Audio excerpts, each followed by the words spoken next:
Hey guys, glad you could join me for today's video. In this video, I'll go through the Shaman tank gearing process, what stats to look out for, the stat priority, the pros and cons, etc. So, without further ado, let's get started. Let's first look at defensive stats. As Shamans, the highest armor type we can get our hands on is mail. So, we don't have access to the pleasantries of plate, which overabundantly has high amounts of multiple defensive stats. We'll have to make do with mail. Luckily, mail, on average, provides decent amounts of armor. So let's take a look at armor. Armor mitigates incoming physical damage, which is great all in all. As I pointed out earlier, mail pieces of gear tend to have high amounts of it, so we inherently get that benefit. Armor is indeed an important stat for us. Next is stamina, a useful stat since it helps us deal with both incoming physical and magical damage. Next is dodge. Dodge allows the complete avoidance of an entire physical attack. However, you can't prioritize too much dodge over other stats, since the moment you do eventually get hit, you don't have the necessary health, for example, to survive. Next is defense. Every point of defense gives 0.04% to dodge, parry, block, reduce the chance to be hit, and reduce the chance to be crit. When it comes to defense, we're fortunate enough that it happens to be on gear that is highly rated, even without it.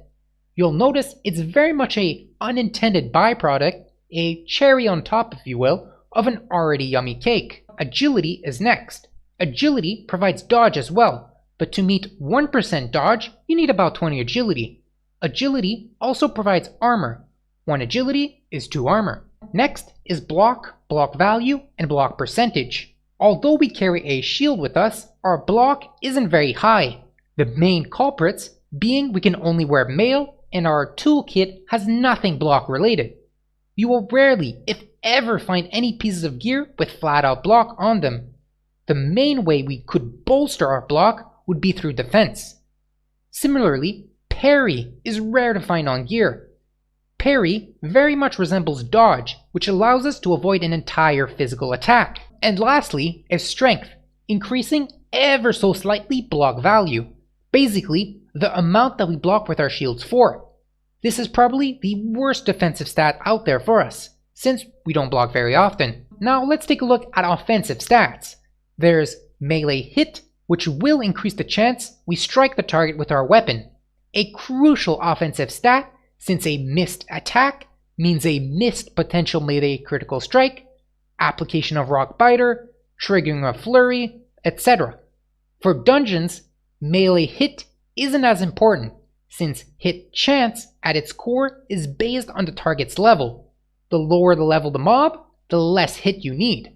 Raid instances are a different story, with mobs being higher level. You'll be looking at having a weapon skill increasing piece of gear, the most beneficial out there as of making this video being Circlet of Restless Dreams. Generally, you're looking at a comfortable 6% melee hit chance, with 9% melee hit chance being the absolute best case, with typically a best in slot gear set. Next is spell hit chance. Spell hit will increase the likelihood our spells successfully hit the target. This is important since our main threat inducing spell is Earth Shock. It's not as important for dungeons, but is for raid tanking. The cap or limit on spell hit is 16%. A comfortable spot is 10% to 12%. Luckily, there is Nat Piggle's Broken Reel, which increases spell hit chance by 10%. We're looking to have this trinket equipped for the entirety of the game. You can technically go without spell hit, but you'd be basically playing with odds, which I don't recommend unless you know what you're doing. I'll cover this in another video because there's a lot to talk about, but this won't be applicable to the average Shaman tank. Next is melee critical strike chance, which synergizes well with flurry and flat out increases occasionally the damage of our auto attacks and therefore threat. Which perfectly leads me to agility, which also bolsters melee critical strike chance. 20 points of agility is 1% crit. Next is haste. You don't need to worry too much about haste. There are so few pieces of gear with haste on them. Next is strength and attack power, which basically bolsters our auto attack damage. Next is spell damage, which will increase the damage of our main threat reducing spell, Earth Shock. However, once Earth Shock is on cooldown, spell damage is not being used outside of Lightning Shield and some special case scenarios. Nature damage as well can be seen the exact same way. Intellect provides mana. 1 point of intellect is 15 mana. It also provides spell critical strike chance.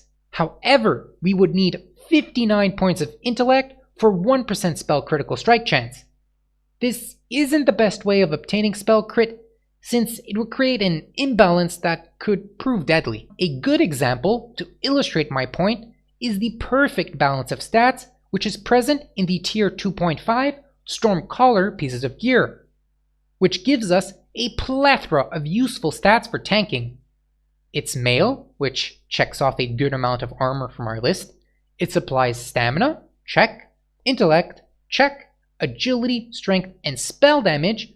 On top of that, grants an immensely powerful 3-piece set bonus that increases nature damage by up to 50%. In terms of a defensive overview, you're looking to have about 4000 HP and 5000 armor unbuffed.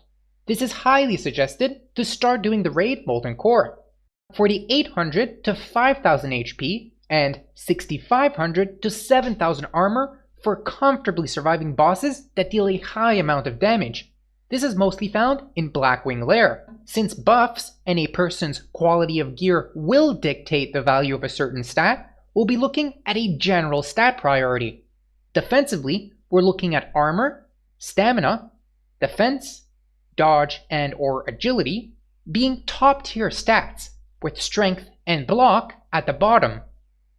Offensively, we're looking at melee hit, melee crit, spell hit, haste, agility, and strength. If you're Elemental Fury spec'd, next would be spell crit, spell damage, and intellect.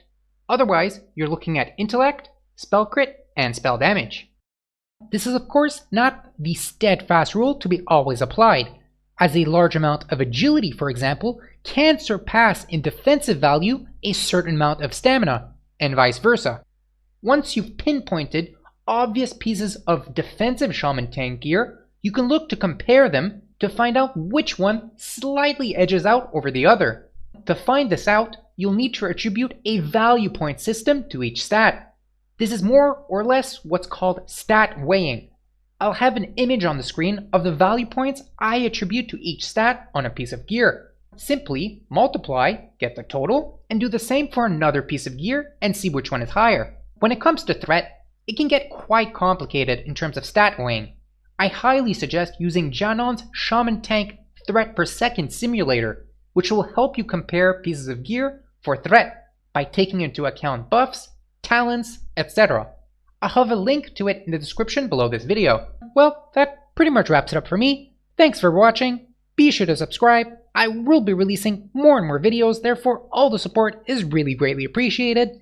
Anyway guys, keep it fresh and exciting out there, and I'll catch you next time.